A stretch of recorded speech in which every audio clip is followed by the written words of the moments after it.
कैसे हो मेरे दोस्तों, राधे राधे आप सबको। आज है 13 नवंबर और आज की न्यूज़ बहुत सारी हमें डिस्कस करनी है, तो let's get started without any further ado.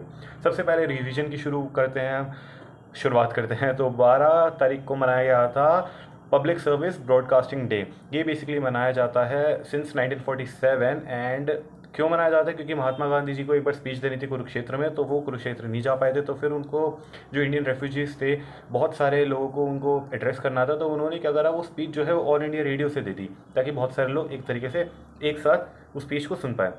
बहुत ही मेरे को तो अजीब सा लगा जब मेरे को पता चला कि इस चीज़ को भी सेलिब्रेट कर रहे हैं। बट खैर, क्या पता मेरी इसमें नॉलेज की कमी हो। अगर आपको पता है कि इसका मेन रीज़न क्या था तो प्लीज़ मुझे बताना, क्योंकि ये मेरे को बहुत ज़्यादा कोई स्ट्रॉन्ग पॉइंट लग नहीं रहा किसी डे को सेलिब्रेट करने के लिए। Coming to the next news, trade connect e platform को सेटअप करा गया था इंडियन एक्सपोर्टर्स, एमएसएमईज और अदर स्टेक होल्डर्स को कनेक्ट करने के लिए। Coming to the next news, Bhaskar portal को सेटअप किया गया था ताकि entrepreneurs, investors, mentors, policy makers, इन सबको भी कनेक्ट करा जा सके, जितने भी स्टार्टअप्स हैं, ताकि उनको फोस्टर किया जा सके। यहाँ पर कोलेबोरेशन भी करी जा सकती है, रिसोर्सेज मिल सकते हैं और इनसाइट्स भी मिल सकती हैं। The next news is that the Netherlands has been rank third as India's export destination for the physical year 2023-2024। सबसे पहले नंबर पे आता है यूएसए, फिर आता है यूएई और उसके बाद नेदरलैंड्स आता है, जहाँ पर इंडिया सबसे ज़्यादा एक्सपोर्ट करती है। Next news is that operation Amrit, ये केरला गवर्नमेंट की तरफ से शुरू किया गया था, ताकि जो लोग फालतू में बिना किसी नॉलेज के केमिस्ट की दुकान पे जाके दवाइयाँ वगैरह ले लेते हैं, तो इन सब चीज़ों को, इन सारी प्रैक्टिसेस को प्रिवेंट करने के लिए, ताकि सही जो है मेडिसिन सही हाथों में जाए और प्रिस्क्रिप्शन लेकर ही जाए, ताकि पहली बात तो इसका मिसयूज़ ना हो।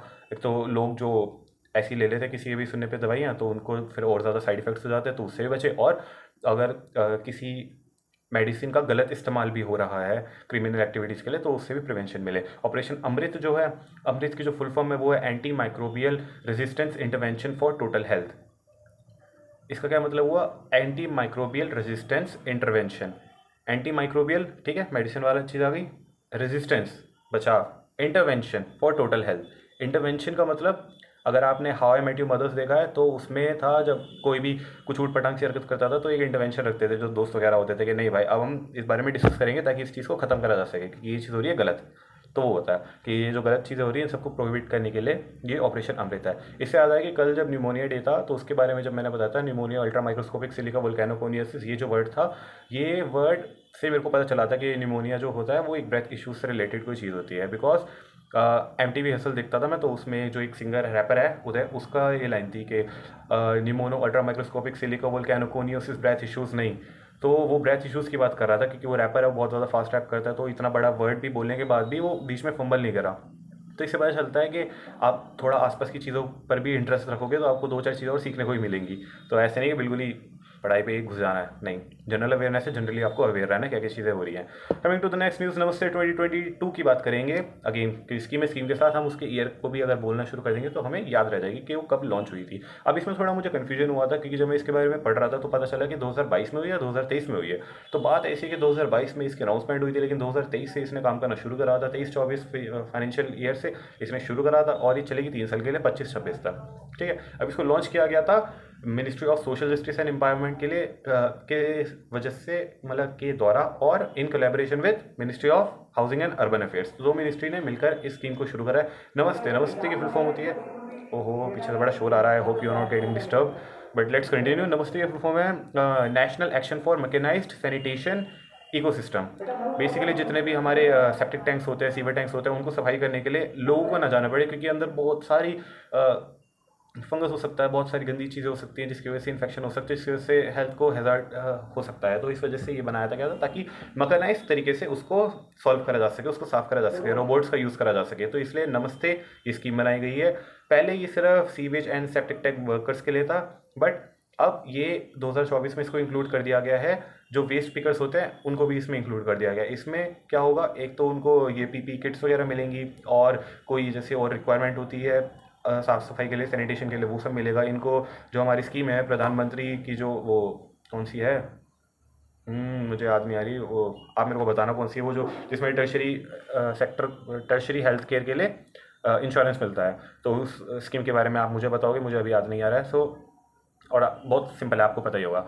और उनको ट्रेनिंग वगैरह भी दी जाएगी सेप्टिक टैंक वर्कर्स को, किस तरीके से आप अपना लाइवलीहुड भी सुधार सकते हो और ये सारे काम को भी अच्छे से अंडरटेक कर सकते हो। Coming to the next news, वो है एनबीएफसीज और स्मॉल फाइनेंस बैंक को इंक्लूड कर दिया गया है new revised model skill loan scheme के लिए। तो ऐसे ऐसे वर्ड्स होते हैं ना, बार बार दिक्कत दे देते हैं। सो बात ये पते की रिवाइज्ड की गई है model skill loan scheme. Obviously ये स्किल है तो ministry of skill development and entrepreneurship के द्वारा इसको लॉन्च किया गया है और इसके अंदर स्किल एजुकेशन के लिए 7.5 लाख तक का लोन दिया जाता है। पहले 1.5 लाख तक का लोन था, बट अब इसको इनहेंस कर दिया गया 7.5 लाख के लिए। और ये वाली स्कीम अभी मतलब स्कीम की बात कर रहे हैं तो ये वाली स्कीम जो है वो अभी 2024 का जो बजट था 24-25 का, उसके अंदर ही अनाउंस की गई थी। तो ये थी आजकल की रिवीजन की न्यूज़। अब कमिंग टू द आज की न्यूज़ ये है कि NICDC national industrial corridor development corporation and Bihar has signed an agreement to develop integrated manufacturing cluster IMC। ये भी दोबारा बजट वाली न्यूज़ है क्योंकि बजट में डिस्कस हुआ था कि इंडस्ट्रियल कॉरिडोर्स को डेवलप करा जाएगा। ये जो पर्टिकुलर एग्रीमेंट है ये जो हमारा अमृतसर से कोलकाता वाला जो इंडस्ट्रियल कॉरिडोर जाएगा उसके बीच में आता है, तो उसके रिगार्डिंग ये न्यूज़ थी। और अगर सारी बात करी जाए तो हमारे इंडिया में 11 इंडस्ट्रियल कॉरिडोर्स हैं जो 12 सिटीज़ को कनेक्ट करते हैं और 10 स्टेट से होते गुजरते हैं। Coming to the next news, investor education and protection fund authority जो कि आती है मिनिस्ट्री ऑफ कॉर्पोरेट अफेयर्स के अंडर, ये एक अथॉरिटी हो गई। दूसरी अथॉरिटी है national council for applied economic research और तीसरा है BSE। इन तीनों ने मिलकर एक डिजिटल फाइनेंशियल इंक्लूजन को प्रमोट करने के लिए एक वर्कशॉप ऑर्गेनाइज करी थी। ठीक है, coming to the next news से पहले हम बात करेंगे 16th फाइनेंस कमिश्नर जो हैं उसके चेयरपर्सन हैं Arvind Panagariya sir, doctor Arvind Panagariya sir, वो 16 फाइनेंस कमीशन के अभी चेयरमैन है। इसको भी हमने रिवाइज कर लिया। Coming to the next news की कुछ पब्लिक सेक्टर जो बैंक्स है उसके लिए कुछ रिसेंट रिफॉर्म्स आए हैं, उसको हम डिस्कस करेंगे क्योंकि उनकी जो ग्रोथ का भी रिजल्ट है और ग्रोथ काफ़ी अच्छी हुई है। बस एक छोटी सी चीज़ है, जो डिपॉजिट्स में उनकी ग्रोथ बहुत ज़्यादा अच्छी नहीं है। नंबर्स को अभी हम डिस्कस नहीं करेंगे क्योंकि एक नटशेल के अंदर हम ट्राई करते हैं कवर करने का। और मोटी मोटी बात यह है कि अभी कुछ रिस्पॉन्स जो है उसको हम डिस्कस करेंगे। सबसे पहले ईज की बात करते हैं, enhance access and service excellence. Next है इंसॉल्वेंसी एंड बैंक्रप्सी कोड बनाया गया था अभी रिसेंटली तो नहीं, बट हाँ काफ़ी टाइम हो गया, बट उसकी वजह से मतलब कुछ सालों की हम बात कर रहे हैं। तो हाँ ये 2016 में बना था, तो डेफिनेटली इससे भी ये भी एक रिसेंट रिफॉर्म के अंदर काउंट होगा।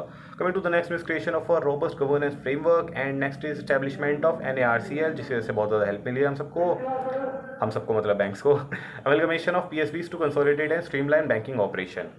और अगर हम अब ग्रोथ के बारे में एक नंबर जो मैं डिस्कस करना चाहूँगा वो है CRAR को लेकर, कैपिटल एडिक्वेसी रेशियो को लेकर।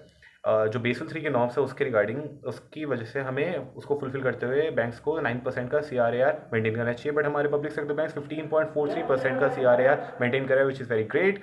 और टेक्नोलॉजी और कस्टमर सर्विस इन्हेंसमेंट की अगर बात करी जाए तो निर्मला सीतारमन जी का कहना है कि PSBs are adopting artificial intelligence, cloud computing and blockchain to modernise infrastructure and cyber security measures and best in class customer services are prioritise to improve operational efficiency and customer satisfaction.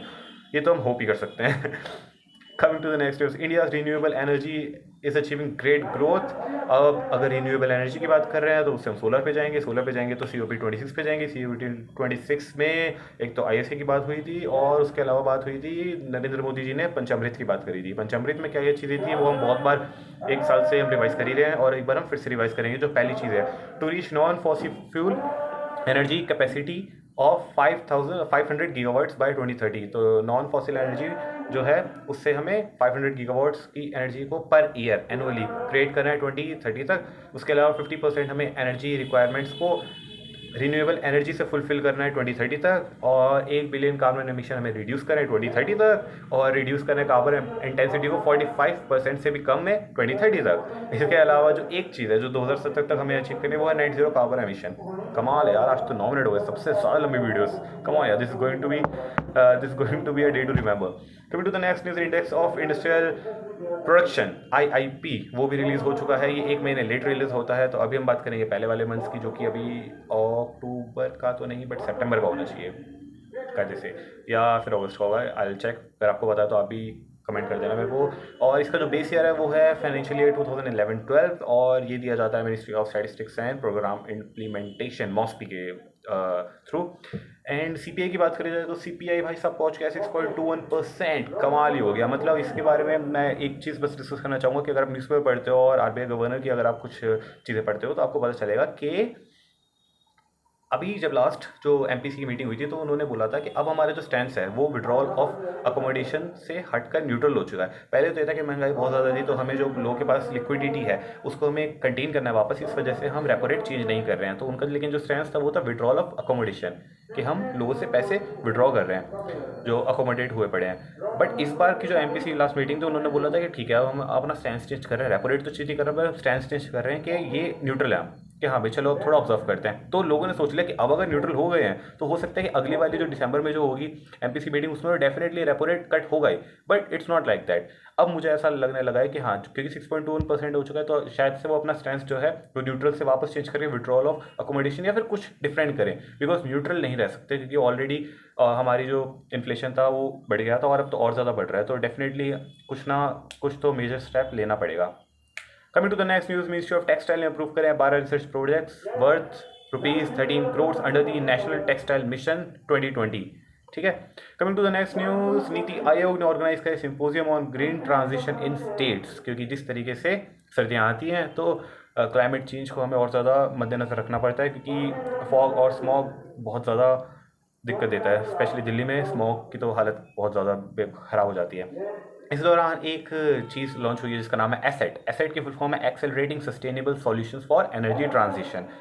Full forms और short forms देने में तो government का कोई जवाब ही नहीं है। तो ये जो एसेट है वो लॉन्च किया गया है। दोबारा से एक बार फुल फॉर्म सुन लो, accelerating sustainable solution for energy transition. NITI Aayog है, नीति आयोग किससे डायरेक्टली रिलेट करता है? एसडीजी से, सस्टेनेबल डेवलपमेंट गोल्स। तो ऑब्वियसली अगर वो कोई चीज़ लॉन्च कर रहा है तो उसमें सस्टेनेबिलिटी का एंगल होगा ही।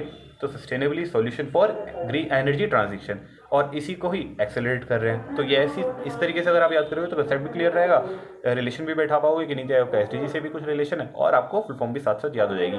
नहीं भी होती तो कई बार क्या होता है ना कि आप जब देखते हो कि asset was launch by NITI Aayog, इसकी फुल फॉर्म बताओ, तो नीति आयोग से आपको याद हो जाता है यार वो सस्टेनेबल है तो इसका एस जो होगा सस्टेनेबल ही होगा। तो उससे थोड़ा बहुत आइडिया मिल जाता है सस्टेनेबल है तो फिर क्या सस्टेनेबल क्या सस्टेन कर रहे हैं, सारी दुनिया में क्या बात चल रही है। हाँ भाई कि सस्टेनेबल क्या करना है, इन्वायरमेंट को करना है। और इन्वायरमेंट को सस्टेनेबल कैसे कर रहे हैं, क्योंकि भाई मोदी जी ने पंचामृत के बारे में बोला है कि यार, और वैसे भी पूरी दुनिया में क्लाइमेट चेंज का चल रहा है। तो क्या बेसिकली बात हो रही है कि कार्बन वगैरह को रिड्यूस करना है, रिन्यूएबल एनर्जी को बढ़ाना है, और जो पेट्रोल से हम इथेनॉल की तरफ जा रहे हैं। ये सब चीज़ें क्या हो रही हैं, जो हमारे ट्रेडिशनल जो सोर्सेज हैं उन सब से हम हट के कहाँ पे जा रहे हैं, एक सस्टेनेबल और की तरफ जा रहे हैं। और जो क्या कर रहे हैं हम, एनर्जी जो है ना, हर चीज़ एनर्जी से तो रिलेटेड है, तभी तो सब कुछ हो रहा है। उस एनर्जी को हम ट्रांसलेट कर रहे हैं ताकि एक दूसरे फॉर्म ऑफ एनर्जी की तरफ जाए। तो sustainable solution for energy transition, इसको हम एक्सेलरेट करें, क्योंकि काम तो बहुत ज़्यादा चल रहा है ना, बट उतनी स्पीड से काफ़ी नहीं। क्योंकि आज पुष्पक सर ने वो भी हमें डिस्कस करा था कि जो CO2 एमिशन है वो भी हम चाहते हैं कि कम हो, बट वो एवरेज जो है 0.8% से बढ़ गया ग्लोबल एवरेज, और जो इंडिया का है वो भी कुछ 4 पॉइंट समथिंग से वो इंक्रीज हो गया, और 3.2 बिलियन टन तो हमारा कार्बन एमिशन है। तो उसको हमें रिड्यूस करना है और वो ऑलरेडी बढ़ रहा है। तो हमें एक्सेलरेट करने की ज़रूरत है ना, जो हमारे सस्टेनेबल सॉल्यूशन है फॉर एनर्जी ट्रांजिशन, उसको हमें एक्सेलरेट करना है। तो इस तरीके से आप इसको याद कर सकते हो। इंडेल्को जो आदित्य बिरला ग्रुप का एक एल्यूमिनियम कंपनी की सब्सिडरी है, उसको बोला गया है वर्ल्ड का मोस्ट सस्टेनेबल एल्यूमिनियम कंपनी। ये इंडेक्स जो है उसका नाम है DJSI इंडेक्स, जिसकी फुल फॉर्म है डाउ जोन्स सस्टेनेबिलिटी इंडेक्सेस। ठीक है। तो वर्ल्ड की most sustainable aluminium company Hindalco. Coming to the next news, Asian infrastructure investment bank जो है उसके बारे में हम ये बात करना चाहते हैं, क्योंकि पहली बार मैंने इसका नाम सुना है। ऑनेस्टली शायद एक दो बार और कभी सुना तो याद नहीं, बट 2-3 बार सुनते तो याद रह जाता है। तो AIAB को इसलिए हम डिस्कस करें क्योंकि ये बहुत पहले फाउंड किया गया था, इंडिया और चाइना इसके मेन फाउंडर्स थे। तो बस इसलिए हमें पता चलना चाहिए कि इसका हमें नाम पता होना चाहिए। Coming to the next news, के CIF में 1025 वुमेन के लिए first all women reserve battalion बन चुका है। Proud moment, isn't it? Coming to the next news, DRDO carried out maiden test for long-range cruise Nirbhay missile with a range of 1000 kilometers. और Baku में अभी COP29 चल ही रहा है, तो उसमें कार्बन क्रेडिट ट्रेड की बात करी जा रही है। कार्बन क्रेडिट ट्रेड का क्या मतलब होता है कि जैसे हमें ऑब्वियसली कार्बन को तो कम करना ही है, बट फॉर एग्जांपल कि कोई इतना ज़्यादा सीरियसली ले भी नहीं रहा है, तो इस वजह से अगर कोई कार्बन एमिशन को रिड्यूस करता है तो उसको कार्बन क्रेडिट दिए जाएंगे, जिसके अगेंस्ट वो लोन ले सकता है, वो उसको सेल कर सकता है। तो होता क्या है कि अगर मैं बहुत अच्छे से अपने कंपनी का कार्बन एमिशन को कंट्रोल कर रहा हूँ तो मुझे क्रेडिट पॉइंट्स मिलेंगे, कार्बन क्रेडिट, उसको मैं ट्रेड कर सकता हूँ और उसके अगेंस्ट लोन भी ले सकता हूँ बहुत कम रेट ऑफ इंटरेस्ट पे। लेकिन इसका जो मेरे को पर्सनली, जो मेरा पर्सनल ओपिनियन है कि बेकार एक जो साइड इफेक्ट है वो ये है कि इससे, क्योंकि आप ट्रेड कर रहे हो, अब कोई और अगर कंपनी है जो ज़्यादा कार्बन एमिट कर रही है, और वो अगर आपके कार्बन क्रेडिट खरीद लेती है तो उसको और ज़्यादा छूट मिल जाएगी कि आप थोड़ा सा और कार्बन एमिशन कर सकते हो, क्योंकि आपके पास वो पॉइंट्स आ गए हैं। तो ओवरऑल पूरी दुनिया में जो कार्बन एमिशन है वो कैसे ऐसे रिड्यूस होगा, क्योंकि मैंने तो कर लिया, ठीक है, मेरी कंपनी बहुत अच्छा काम कर रही है, तो मुझे कार्बन एमिशन के पॉइंट्स मिल गए, क्रेडिट पॉइंट्स मिल गए, मैं उसको बेच रहा हूँ तो मेरे को पैसे मिल रहे हैं, मेरे को फाइनेंसिंग मिल रही है, I am very good and I am encourage also कि मैं और ज़्यादा इसको कम कर सकूँ। But on the other hand कोई दूसरी कंपनी है वो ये नहीं कर पा रही है, और अगर उसका वो ईविल माइंड ही है तो ये बोलेगा ना कि ठीक है मैं तो क्रेडिट पॉइंट्स खरीद लूँगी, पैसे की मेरे पास कमी नहीं, क्योंकि मैं अपने गंदे प्रोडक्ट से जिससे कार्बन एमिशन हो रहा है उसको जब मैं बेचूंगा तो जो मेरा रेवेन्यू मिलेगा वो ऑलरेडी इतना ज़्यादा होगा कि मेरे को हाई रेट ऑफ इंटरेस्ट पे लोन लेने की ज़रूरत ही नहीं है। हाउ एवर के there are other sources also जहाँ पर उसको अभी तक लोन मिल रहा होगा तो उसको कम रेट ऑफ इंटरेस्ट पे मिल जाए। और हो सकता है, देखो मैं तो एक नाइफ पर्सन हूँ, तो ये मेरा बस एक थॉट था जो मैं आपके साथ शेयर कर रहा था, क्योंकि जितना ज़्यादा आप सोचोगे तो उतना ज़्यादा चीज़ें आपको बाद में तो समझ आएंगे ना, अभी हो सकता है मैं गलत हूँ, तो ये बस मेरा एक थॉट था, सोचा आपके साथ शेयर करूँ कि कुछ तो यार इसके अंदर कोई क्लिक होगा जो इन्होंने या तो बताया नहीं या फिर मुझे पता नहीं चला, तो एक बार इसके बारे में दोबारा देखना पड़ेगा। फिर to the last news, international world billiards championship जो कतार में हुई थी उसके चैंपियन एक बार फिर से बन चुके हैं पंकज अडवाणी सर, जो कि बिलियर्ड्स के तो मतलब मास्टर हैं। So that was all from my side and hope to see you tomorrow, और कल मिलेंगे, कुछ और न्यूज़ डिस्कस करेंगे। आज के लिए बस इतना ही। I am proud of you. चलो बाय। द कूल स्कूल को फॉलो कर लेना टेलीग्राम पे।